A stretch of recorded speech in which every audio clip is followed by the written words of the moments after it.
Trago mais um tutorial aqui no canal para vocês e dessa vez eu vou explicar aí como tá tirando o extrato da conta do Mercado Pago de uma forma bem simples e rápida. Mas antes de eu mostrar o passo a passo desse tutorial, eu convido você a se inscrever aqui no canal para dessa forma você receber todos os tutoriais que eu trago aqui. Então o primeiro passo é você abrir aí o seu aplicativo do Mercado Pago. Dentro do aplicativo do Mercado Pago, na seção saldo, você vai vir aqui em extrato. Logo abaixo você vê o extrato, então você clica em ver todos.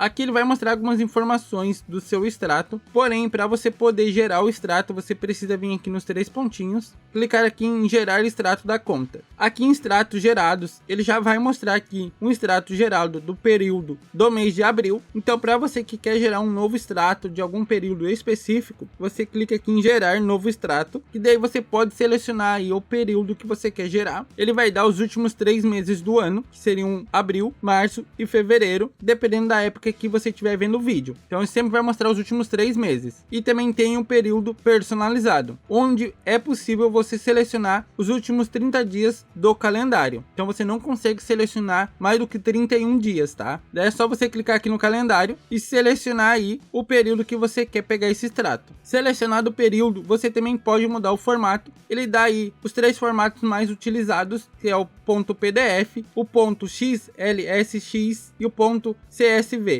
Geralmente aí o formato mais utilizado é o PDF. Então é só você clicar agora em gerar. Aqui ele vai informar que o seu arquivo estará disponível em breve e vamos te avisar quando estiver pronto. Você vai clicar em entendi. Ele vai avisar você via e-mail que o seu extrato está pronto, mas se você não é muito de olhar o seu e-mail, você pode vir aqui no aplicativo do Mercado Pago e fazer o processo novamente. Clicar em extrato, ver todos e clicar novamente nos 3 pontinhos e clicar na opção gerar extrato da conta, que daí ele vai mostrar aqui os extratos gerados da sua conta novamente com as opções que foram geradas, que no caso foi o PDF que eu gerei, mas ele dá mais 2 opções para eu gerar por aqui mesmo. Então eu vou clicar em abrir, ele vai perguntar qual é a opção que eu gostaria de abrir, vou selecionar qualquer uma delas, e daí ele abre aqui o extrato da minha conta do Mercado Pago. Espero que esse tutorial aí tenha conseguido tirar todas as suas dúvidas aí de como conseguir o extrato da sua conta do Mercado Pago, mas se mesmo assim você ainda ficou com alguma dúvida, você pode deixar aí nos comentários desse vídeo que eu tentarei ajudar você da melhor forma possível, e não se esqueça de se inscrever aqui no canal para você receber mais tutoriais como esse.